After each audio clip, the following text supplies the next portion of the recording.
여러분, 눈앞에서 20억이라는 어마어마한 큰돈이 순식간에, 그것도 내 허락도 없이 남의 계좌로 쏙 빠져나가는 걸 직접 보신 적 있으신가요? 그것도 제가 밤낮으로 골머리를 앓아가며 세법책을 뒤지고 인맥까지 총동원해서 수억 원의 세금을 아껴들인 시댁의 토지 보상금 20억이 말이에요. 은행 VIP룸 특유의 그 서늘한 에어컨 바람과 은은한 방향제 냄새가 아직도 코끝에 맴도는 것 같네요. 방금 전까지 불안한 눈빛으로 은행원만 쳐다보시던 시어머니는 이체 완료 도장이 찍힌 영수증을 손에 쥐자마자 언제 그랬냐는 듯 환하게 웃으시더라고요. 그러고는 제 옆에 서서 창백하게 질려가는 제 남편은 안중에도 없다는 듯 제게 고개를 돌리며 딱 이렇게 말씀하셨어요. 둘째야, 그동안 수고했다. 이 돈은 전부 우리 장남 사업자금으로 보냈으니까 넌 이제 신경 꺼도 돼. 아 참, 그리고 너희 부부는 둘 다 번듯한 직장 있고 돈 잘 버는 맞벌이잖아요. 우리 장남은 이제 큰 물에서 놀아야 하니까 내가 짐이 되면 안 되지. 앞으로 내 생활비는 너희가 매달 300만 원씩 내 계좌로 자동이체 해놓으렴. 그 말을 듣는 순간 제 옆에 서 있던 남편은 충격을 받아 다리에 힘이 풀렸는지 비틀거리며 VIP 룸쇼파 손잡이를 위태롭게 부여잡았죠.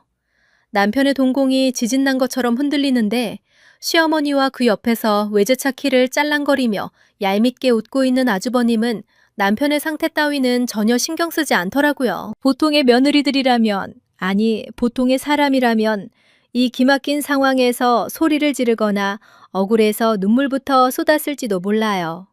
하지만 전 화내지 않았어요. 억울해서 울지도 않았죠. 오히려 시어머니와 아주버님을 번갈아 쳐다보며 아주 환하고 우아하게 웃어드렸거든요. 그리고 메고 있던 가방에서 미리 준비해둔 서류 봉투 2개를 천천히 꺼내 두 사람 앞에 대리석 테이블 위에 보란듯이 툭 내려놓았어요. 이 2장의 서류가 콧대 놓고 아나무인이던 시댁 식구들을 어떻게 완벽한 지옥으로 끌고 갔는지, 어떻게 그들의 그 알량한 자존심을 바닥까지 박살냈는지 지금부터 아주 통쾌하고 짜릿한 제 이야기를 들려드릴게요. 안녕하세요. 저는 대형 세무법인에서 파트너 세무사로 일하고 있는 30대 후반의 워킹맘이에요.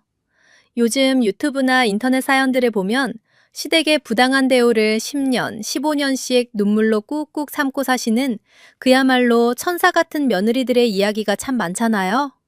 솔직히 말씀드리면 저는 그렇게는 절대 못 살거든요.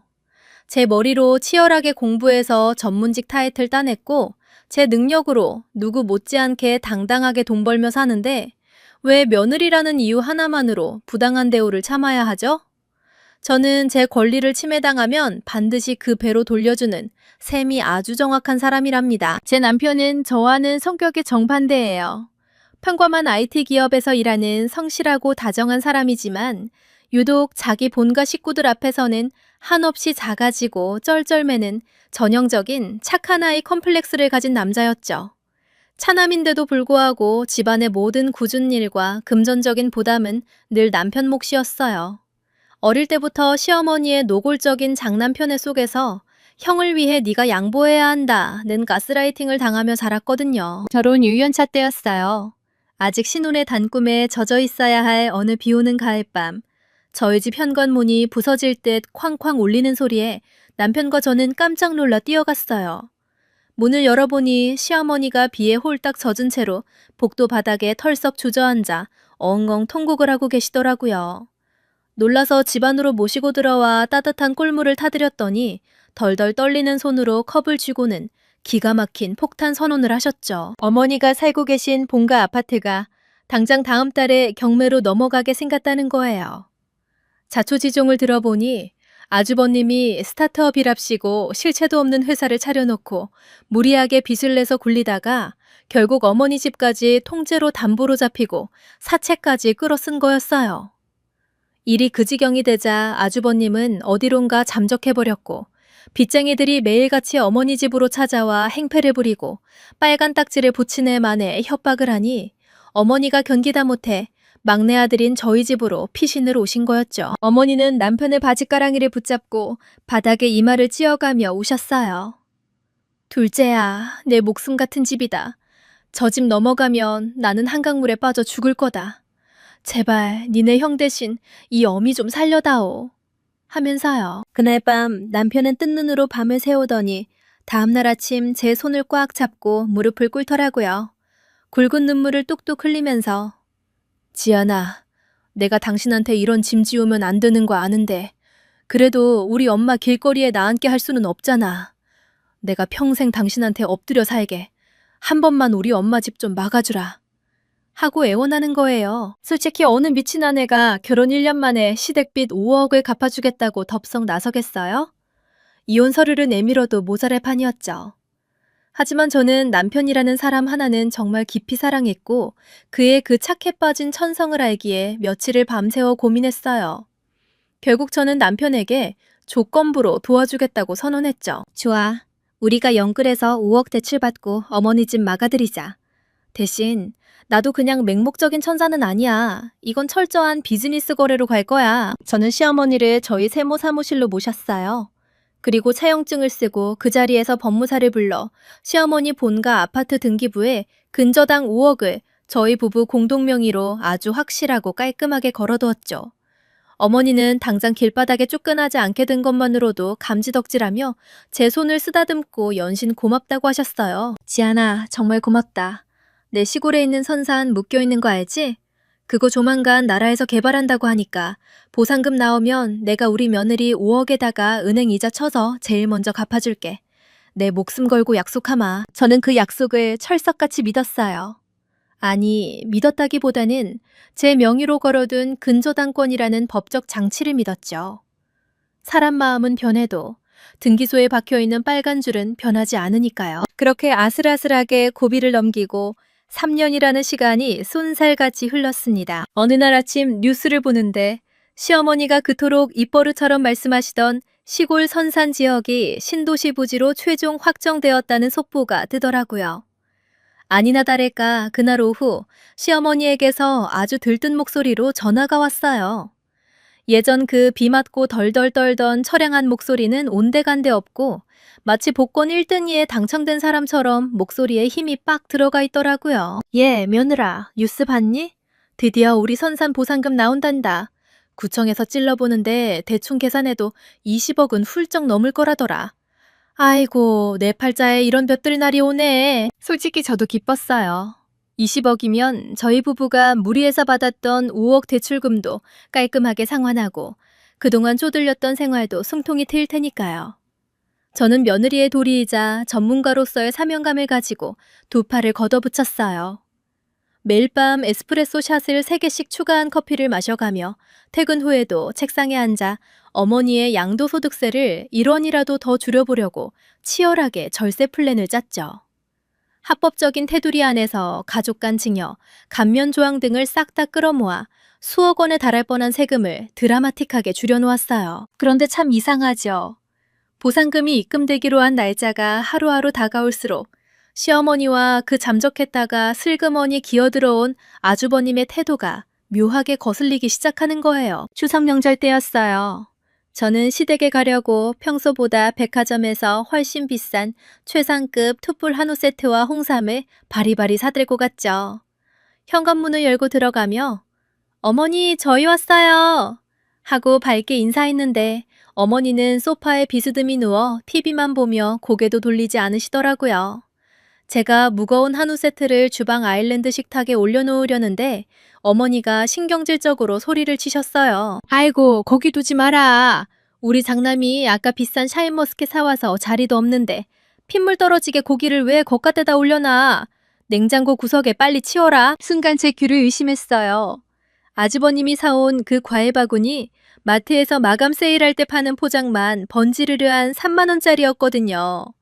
3년 전 빚더미에 앉아 도망쳤던 아들이 사온 싸구려 과일은 금덩이처럼 모시면서 자기 집 빚 갚아준 며느리가 사온 50만 원짜리 한우는 핏물 떨어진다고 구박을 하다니요. 그때 아주버님이 안방에서 배를 극적이며 어슬렁어슬렁 걸어 나오더라고요. 한때 빚쟁이한테 쫓겨 야반도주했던 사람의 행색이 아니었어요. 머리에는 명품 로고가 크게 박힌 모자를 쓰고 손목에는 언제 샀는지 번쩍거리는 금시계까지 차고 있었죠. 저를 보더니 입꼬리를 비죽올리며 거드름을 피우더라고요. 오, 우리 재수씨 왔어? 재수씨 세무사라며 요새 돈 좀 만지나 봐? 형이 이번에 보상금 들어오면 그 돈으로 제대로 된 플랫폼 사업 하나 론칭할 거거든. 그때 우리 회사 세무기장이나 하나 헐값에 넘겨줄 테니까 잘해봐. 기가 차서 헛웃음도 안 나오더라고요. 아주버님, 사업은 둘째치고 저희 부부 대출금 5억 원 갚으실 돈은 따로 빼두셨죠? 하고 뼈있는 농담처럼 찔러봤어요. 그랬더니 아주버님은 대답은 안 하고 어머니를 힐끗 보더니 딴청을 피웠고 어머니는 오히려 저를 쏘아보며 면박을 주셨죠. 얘는 명절날 재수없게 무슨 돈 타령이니? 내가 안 갚는댔니? 우리 장남 기죽이려고 작정을 했어 아주. 너는 배운 애가 왜 그렇게 속이 좁니? 그날 밤 집으로 돌아오는 차 안에서 남편은 내내 제 눈치를 보며 안절부절 못했어요. 저는 애써 치밀어 오르는 화를 억누르며 그래, 보상금 들어오는 날 확실히 정산만 받으면 저 인간들이랑은 연 끊고 살자. 라고 속으로 수백 번 다짐했죠. 그리고 마침내 대망의 보상금 입금 날이 밝았습니다. 저는 그 어마어마한 금액의 이체와 세금 신고를 완벽하게 마무리하기 위해 아침 일찍 연차까지 내고 시어머니와 남편과 함께 은행 본점을 찾았어요. 아주버님도 웬일로 정장을 쫙 빼입고 은행 로비에 미리 나와 있더라고요. 그런데 은행 창구 직원이 저희를 VIP 룸으로 안내하려는 찰나 시어머니가 갑자기 제 팔목을 탁 잡으시더니 걸음을 멈춰 세우셨어요. 둘째야, 너는 굳이 저기 안쪽까지 들어올 필요 없다. 가족끼리 돈 얘기하는데 며느리가 껴서 이것저것 혼수두면 내 기분만 상하니까. 넌 그냥 여기 대기석 의자에 앉아서 커피나 한 잔 마시고 있어라. 순간 남편이 엄마, 지한이가 이 보상금 세금 처리 다 해준 건데 밖에서 기다리라니 그게 무슨 소리야? 하고 항변했지만 어머니는 남편의 등짝을 찰싹 때리며 아주버님의 팔짱을 꼭 끼고는 매정하게 VIP 룸 문을 닫고 들어가 버리셨어요. 남편은 밖에서 어쩔 줄 몰라 하며 제게 연신 미안하다고 사과했지만 저는 로비의 그 딱딱하고 차가운 소파에 앉아 닫힌 VIP 룸의 불투명한 유리문만 뚫어지게 쳐다봤어요. 제 머릿속에 싸하다는 경고등이 미친 듯이 울려대기 시작했거든요. 세무사로서 수많은 돈이 오가는 현장을 봐온 제 직감이 말해주고 있었어요. 저 안에서 뭔가 아주 상식 밖의 미친 짓이 벌어지고 있다는 걸요. 5분쯤 지났을까. 참다 못한 저는 남편을 밀치고 자리에서 벌떡 일어나 VIP 룸 문을 확 열어젖혔어요. 방문이 열리는 순간 창구 직원이 키보드에 엔터키를 경쾌하게 누르는 소리가 들렸고 아주버님은 주먹을 불끈쥐며 환호성을 지르고 있었어요. 그리고 어머니는 세상을 다 가진 듯한 표정으로 영수증을 품에 안고 계셨죠. 제가 차가운 목소리로 직원에게 물었어요. 방금 이체된 20억 수취인 명의가 어떻게 되나요? 직원은 당황한 표정으로 저와 어머니를 번갈아 보더니 기어 들어가는 목소리로 대답했죠. 아, 네. 김태식 아주버님 가명, 대표님이 운영하시는 법인 계좌로 전액 이체 완료되었습니다. 머릿속에서 이성의 끈이 툭 하고 끊어지는 소리가 들렸어요. 단돈 1원의 남김도 없이 20억 전액이 그 빚쟁이 아주버님의 정체불명 법인 통장으로 꽂힌 거예요. 저는 떨리는 숨을 꾹 참으며 최대한 정중하게 어머니를 불렀어요. 어머니, 방금 이건 무슨 상황인가요? 20억을 전부 아주버님 계좌로 보내시면 저희가 어머니 집 막아드리느라 받은 대출금 5억은요? 이체 한도가 꽉 차서 우선 보내신 거면 내일 당장 저희 부부 계좌로 5억 상환해 주실 건가요? 제가 묻자 어머니는 서두에 말씀드린 그 충격적인 표정과 말투로 저를 벌레 보듯 위아래로 훑어보셨어요. 장남기 살려주려면 20억도 모자라다. 너희 맞벌이에서 돈 잘 버니까 네 대출금은 네가 알아서 갚아. 그리고 앞서 말했지? 우리 장남 부담 안 가게. 내 생활비는 너희가 매달 300씩 내 계좌로 자동이체 해놔. 알겠니? 그 옆에서 아주버님은 주머니에서 번쩍이는 벤츠 차키를 꺼내 손가락으로 빙빙 돌리며 깐족거리기 시작했어요. 아유, 재수씨, 명색이 세무사라는 사람이 셈이 참 둔하네. 형님이 이 돈으로 사업 대박 나면 그때 가서 그깟 5억 푼 돈 갚아줄게. 거참 되게 보채네. 나 당장 벤츠 S클래스 신형 계약하러 가야 돼서 바쁘니까 엄마 용돈이나 밀리지 말고 꼬박꼬박 보내라. 형 간다. 아주버님은 어머니의 어깨를 감싸 안고는 마치 승전고를 울린 장군처럼 당당하게 은행문을 빠져나갔어요. 그들이 떠나고 난 뒤 VIP 룸 복도 한가운데 덩그러니 남겨진 남편은 결국 참았던 울음을 터뜨리며 그 자리에 털썩 주저앉아 버렸어요. 평생을 형을 위해 양보해라는 말에 갇혀 자신의 권리조차 주장하지 못했던 남편. 아내를 볼 면목이 없어 덜덜 떨리는 손으로 얼굴을 감싸쥐고 짐승처럼 헐떡이며 오열하는 남편의 모습을 보니 제 가슴 한구석에서 차갑고 예리한 분노가 칼날처럼 솟구쳐 올랐어요. 그날 밤 집에 돌아와서도 남편은 거실 바닥을 치며 자책했어요. 내가 바보 천치 모절이었다. 당신한테 너무 미안해서 고개를 들 수가 없다. 내가 당장 내일 가서 그 돈 뺏어올게. 남편의 두 눈은 이미 핏발이 서서 붉게 짓물러 있었죠. 저는 와인셀러에서 가장 비싼 레드와인을 한 병 꺼내 잔에 가득 따랐어요. 그리고 핏빛처럼 붉은 와인을 천천히 흔들며 거실 창밖의 야경을 가만히 내려다보았죠. 한참을 침묵하던 저는 바닥에 엎드려 오는 남편의 등을 부드럽게 토닥이며 아주 차분하고 나직하게 속삭였어요. 자기야, 울지 마. 저런 쓰레기들 때문에 우리 아까운 감정 소모할 시간 없잖아. 슬퍼할 시간도 아까워. 제가 남편의 눈물을 닦아주며 시선을 맞추고 빙긋 웃어 보였어요. 어머니랑 아주버님이 어마어마한 착각을 단단히 하고 계신 게 하나 있는데 말이야. 내가 세금 문제, 특히 돈 문제에 있어서는 피도 눈물도 없는 독종 세무사라는 사실이거든. 저 인간들, 내가 완벽하게 뼈 하나 못 추리게 빈털터리로 만들어줄게.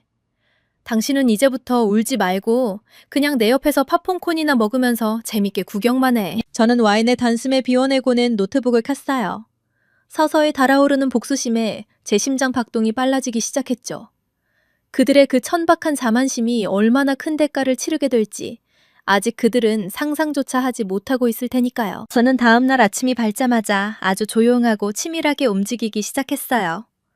감정적으로 소리치고 화를 내는 건 하소들이나 하는 짓이잖아요. 저는 아주버님이 대표랍시고 명함을 파고 다니는 그 스타트업의 법인 등기부등본부터 재무제표, 기업 신용 정보까지 제가 접근할 수 있는 모든 루트를 동원해 샅샅이 뒤지기 시작했죠. 모니터에 파란 불빛을 쏘아보며 마우스를 클릭할 때마다 제 입가에는 차가운 비소가 번졌어요. 예상대로 아주버님의 회사는 실체가 없는 완벽한 페이퍼 컴퍼니에 가까웠거든요. 매출은 수년째 영원에 수렴하는데 이곳저곳에서 끌어다 쓴 악성 부채와 미수금만 수십억이 넘는 아슬아슬한 상태였죠. 어머니가 꽂아준 20억은 그 밑빠진 독을 잠시 가려줄 얇은 종이 한 장에 불과했던 거예요. 어머니가 20억을 넘겨준 지 딱 2주일이 지났을 무렵이었어요. 들리는 소문에 의하면 아주버님이 드디어 그토록 원하던 벤츠 S클래스를 계약하고 형님과 함께 백화점 명품관을 VVIP 대접을 받으며 휩쓸고 다닌다더라고요. 그 알량한 허세가 극에 달했을 바로 그 타이밍에 맞춰 저는 시어머니의 본가 우편함으로 아주 예쁜 빨간색 등기 우편 하나를 살포시 보내드렸어요. 그 봉투 아래 든 종이의 이름은 바로 부동산 임의경매 개시 결정문이었죠. 네, 맞아요. 제가 결혼 초에 시어머니 집을 막아주며 아주 확실하게 등기부에 박아두었던 그 5억짜리 근저당권 말이에요. 차용증에 명시된 이자 지급 기일이 하루라도 지체되면 즉시 담보권을 실행할 수 있도록 특약을 걸어두었거든요. 시어머니는 20억을 장남에게 몽땅 쥐어주느라 저와의 약속은 까맣게 잊으셨는지 당연히 이자 입금은 단돈 1원도 들어오지 않았죠. 저는 그 즉시 지체 없이 법원에 경매를 넘겨버린 거예요. 저희 부부의 피 같은 돈 5억을 안 갚으셨으니 합법적인 절차에 따라 채권을 회수하는 건 너무나 당연한 권리잖아요. 하지만 놀라셨을 시어머니를 위해 제가 준비한 깜짝 선물은 그게 끝이 아니었어요. 저는 그 길로 국세청 홈페이지에 접속해서 아주버님과 시어머니를 거액의 증여세 탈루 혐의로 직접 아주 상세하게 제보했어요. 20억이라는 어마어마한 개인의 돈을 증여세를 회피할 목적으로 법인 계좌로 우회해서 꽂아 넣었는데 명색이 10년차 파트너 세무사인 제 매서운 눈을 속일 수 있을 거라고 생각하셨을까요? 제가 작성한 제보 서류는 자금의 출처부터 흐름, 탈루 정황까지 완벽하게 증명하는 그야말로 용단 폭격 수준의 리포트였죠. 제보가 들어가자마자 국세청의 움직임은 아주 매섭고 빨랐어요. 아주버님의 법인은 순식간에 강도 높은 세무조사 타깃이 되었고 법인 명의의 모든 계좌는 그 즉시 모조리 동결되어 버렸어요. 그 돈으로 급한 사채빚부터 막고 남은 돈으로 외제차 타며 떵떵거리려던 아주버님은 하루아침에 통장에서 단 1원도 출금하지 못하는 신세가 든 거죠. 그날 저녁이었어요. 거실 대리석 테이블 위에 올려둔 제 휴대폰이 미친 듯이 진동하며 불을 뿜기 시작하더라고요. 화면에는 시어머니라는 글자가 끊임없이 번쩍거렸죠. 부재중 전화 10통, 30통, 50통. 나중에는 아주버님 번호까지 섞여서 밤새도록 무려 100통이 넘는 전화가 폭주했어요. 하지만 저는 폰을 집어들지 않았어요. 남편과 나란히 소파에 기대앉아 부드러운 치즈를 곁들인 와인을 마시며 휴대폰을 아예 무음으로 돌려놓고 평화롭게 넷플릭스 영화를 즐겼거든요. 옆에서 불안한 듯 진동하는 폰을 힐끗거리던 남편도 제 단호한 눈빛을 보더니 이내 고개를 끄덕이며 제 어깨에 가만히 기대어 왔어요. 그동안 짓눌려 있던 착한 아들의 굴레를 드디어 벗어던진 아주 후련하고 편안한 숨소리였죠. 다음 날 아침, 제가 출근해서 모닝커피를 채 반 잔도 마시기 전이었어요.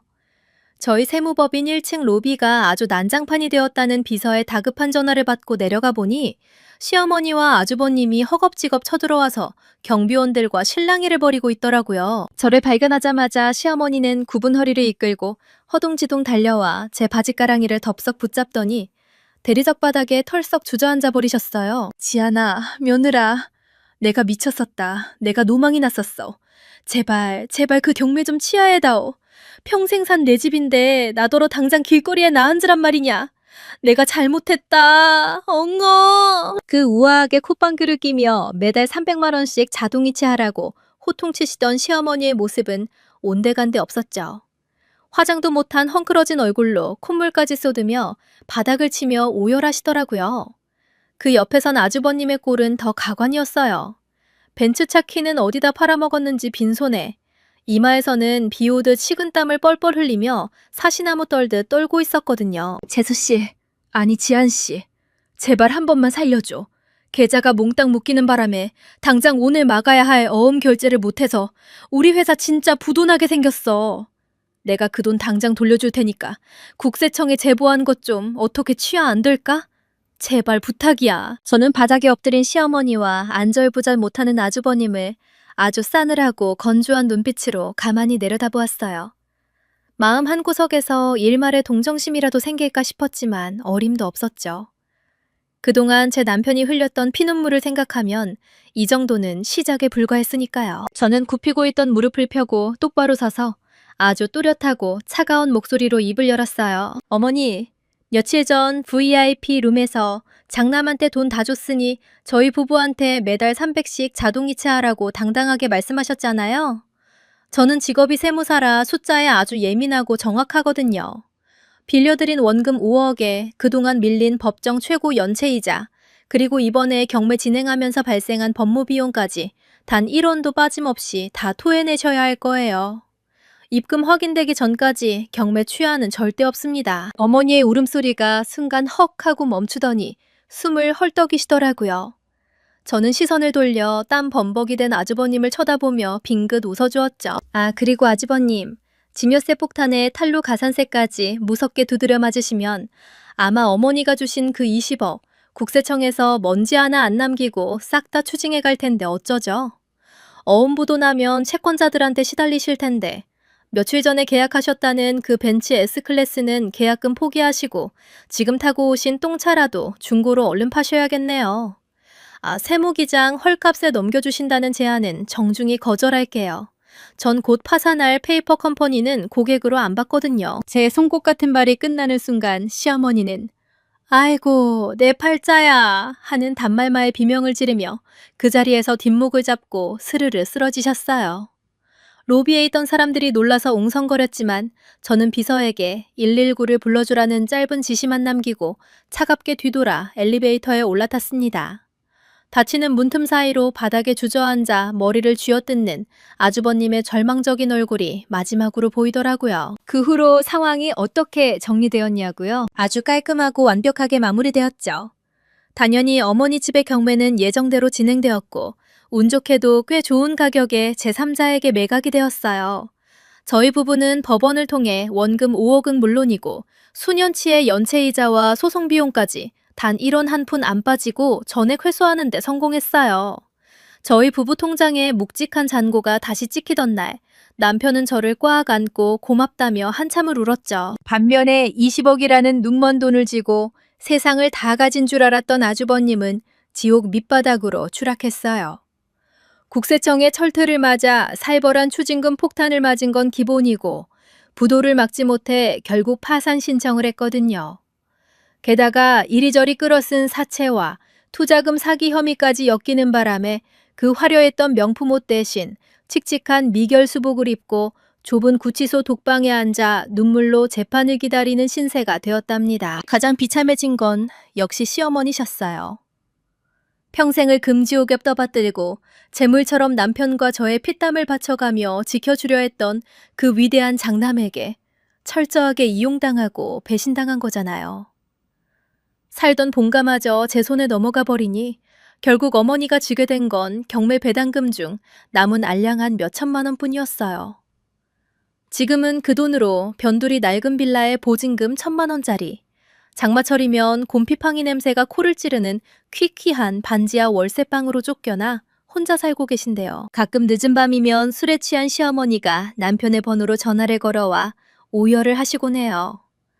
둘째야, 내가 다 잘못했다. 이 어미가 추워서 잠을 못 자겠다. 제발 나 좀 살려다오. 하면서요. 예전 같았으면 가슴을 치며 당장 달려갔을 제 남편이지만 이제 남편은 휴대폰 액정을 가만히 내려다보다가 아주 단호하고 담담한 손길로 수신 차단 버튼을 눌러버리더라고요. 남편의 마음속에서 그 지독했던 착한 아들이라는 족쇄가 마침내 완전히 끊어지는 순간이었죠. 요즘 며느리들이 옛날처럼 바보인 줄 아시나요? 무조건 참고 희생해주니까 그것이 자신들의 당연한 권리인 줄 아는 오만한 사람들에게는 눈물 섞인 호소나 감정적인 싸움 따위는 전혀 통하지 않아요. 그들이 세상에서 제일 무서워하는 건 정확한 증거와 법을 무기로 그들의 숨통을 조여오는 합법적인 금융치료가 정답이더라고요. 요즘 저희 부부는 그동안 시댁의 그늘에 가려 잃어버렸던 환한 웃음을 완전히 되찾았어요. 남편의 얼굴에는 이제 찌들었던 그늘 대신 여유로운 미소가 가득하고요. 매주 주말이면 저희 둘이서 캠핑카를 몰고 산으로 바다로 훌쩍 떠나며 세상 누구보다도 평화롭고 행복한 일상을 만끽하고 있답니다. 맹목적인 편애와 탐욕은 결국 부메랑이 되어 자기 자신을 가장 처참한 파멸로 이끈다는 단순한 진리를 시어머니는 곰팡이 냄새 나는 그 차가운 반지하 방바닥에 누워 매일 밤 뼈저리게 느끼고 계실 겁니다. 혹시라도 지금 이 순간에도 시댁의 부당한 요구와 말도 안 되는 차별 대우 때문에 남몰래 베개에 눈물 적시고 계신 아내분들이 있다면 제 사연을 듣고 조금이나마 힘을 내셨으면 좋겠어요. 절대 혼자 소갈이하며 참지 마세요. 억울하다고 감정적으로 소리치며 싸우기보다는 아주 차분하게 뒤에서 증거를 모으고 가장 이성적이고 치명적인 방법으로 여러분의 정당한 권리를 되찾으시길 바랍니다. 당당하게 내 목소리를 내고 내 삶을 지키는 며느리만이 진정한 행복을 쟁취할 수 있으니까요. 오늘 제가 들려드린 이 사이다 복수극이 답답했던 여러분의 마음을 뻥 뚫어주셨나요? 제 이야기가 통쾌하셨다면 구독과 좋아요 버튼 꼭 한 번씩 눌러주시고요. 여러분의 생각은 어떠신지 혹은 비슷한 경험이 있으신지 댓글로 자유롭게 남겨주시면 저도 꼼꼼히 읽어보겠습니다. 다음에는 오늘보다 훨씬 더 시원하고 짜릿한 사연으로 다시 찾아올게요. 끝까지 들어주셔서 정말 감사합니다.